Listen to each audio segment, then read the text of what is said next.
Hello বন্ধুরা, কেমন আছেন সবাই? আশা করি সুন্দর ও সুস্থ আছেন। আমরা যারা হোয়াটসঅ্যাপ ব্যবহার করি তাদের জন্য আজকের এই ভিডিওটা খুবই গুরুত্বপূর্ণ। তো ভিডিওটা শুরু থেকে শেষ পর্যন্ত দেখতে হবে যে আসলে এই হোয়াটসঅ্যাপের গুরুত্বপূর্ণ সেটিংসটা কী। যদি কোথাও মিস করেন তাহলে কিন্তু আসলে হবে না।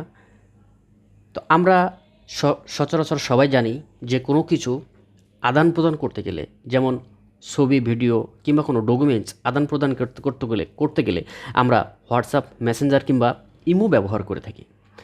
তো এই হোয়াটসঅ্যাপে আমরা যখন কোনো ভিডিও বা কোনো ছবি পাঠাই তখন কিন্তু আসলে আমাদের একটা লিমিট দেওয়া থাকে যে এত এমবির উপরে আমরা এই হোয়াটসঅ্যাপ পাঠাতে পারবো না, ভিডিও আমি পাঠাতে পারবো না।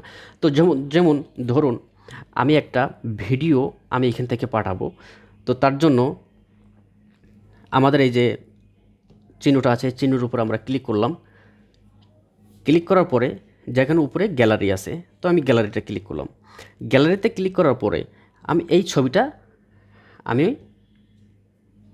পাঠাবো। তো এই তীর চিহ্ন যে জায়গাটা আছে, তীর চিহ্নটা আমি ক্লিক করলাম।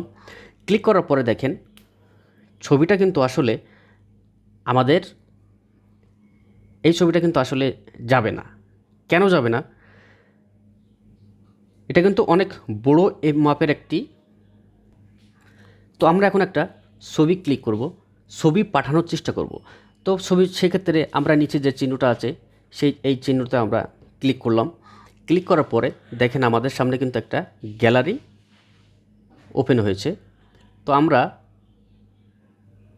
এখন এই যে গ্যালারি আছে এই গ্যালারিটা আমরা ওপেন করলাম। ওপেন করার পরে একটা ছবি আমরা সিলেক্ট করব। তো এই ছবিটা আমরা সিলেক্ট করব। সিলেক্ট করার পরে দেখেন এরকম একটা ইন্টারফেস কিন্তু আপনাদের সামনে চলে আসবে। দেখেন উপরে লেখা আছে 17 এমবি 2 মিনিট 12 সেকেন্ড। এতটুক পরিমাণ ছবি আমি যে মোবাইলে পাঠাবো সেই মোবাইলে কিন্তু আমি পাঠাতে পারবো। এর চেয়ে বেশি এমবি অথবা মিনিটের ভিডিও কিন্তু আমি আসলে পাঠাতে পারবো না। সর্বোচ্চ 17 এমবির ভিডিও আমি আরেকটা মোবাইলে সেন্ড করতে পারবো হোয়াটসঅ্যাপের মাধ্যমে। তো এখন আমার ভিডিওটা বা ছবিটা বা ফাইলটা মনে করেন আপনি 60 এমবির, তাহলে এতটুকু ছবি আমি কিভাবে পাঠাবো, বা 100 এমবির। তো এতটুকু ছবি পাঠাই আসলে আমার কোনো লাভ হবে না। সেক্ষেত্রে এখন আমরা কি করতে পারি?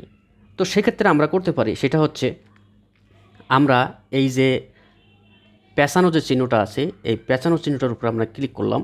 ক্লিক করার পরে যে উপরে যে ডকুমেন্ট লেখা আছে ডকুমেন্টের উপর আমরা ক্লিক করলাম। ক্লিক করার পরে দেখেন নিচে দেখেন ব্রাউজার আদার ডকুমেন্টস, এটাকে আমরা ক্লিক করলাম।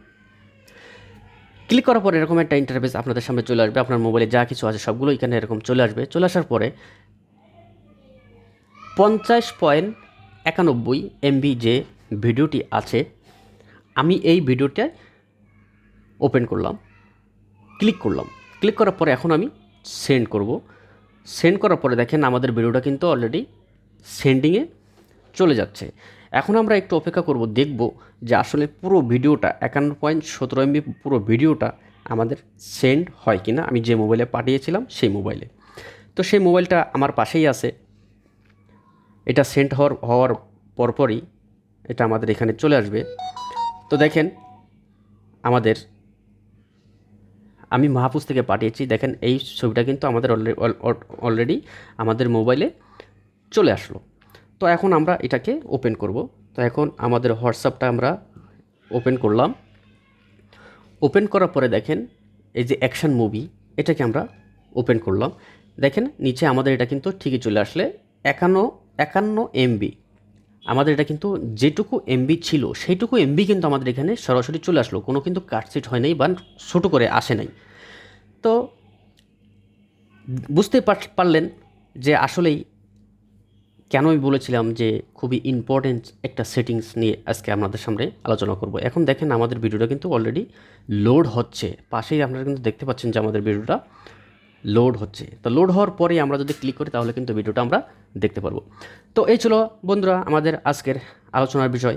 ভিডিওটি কেমন লাগলো অবশ্যই মতামতটা জানাবেন, আর লাইক দিতে কিন্তু ভুলবেন না। দেখা হবে পরবর্তীতে নতুন কোনো একটি বিষয় নিয়ে আলোচনা নিয়ে। ততক্ষণে ভালো থাকুন। আল্লাহ হাফেজ।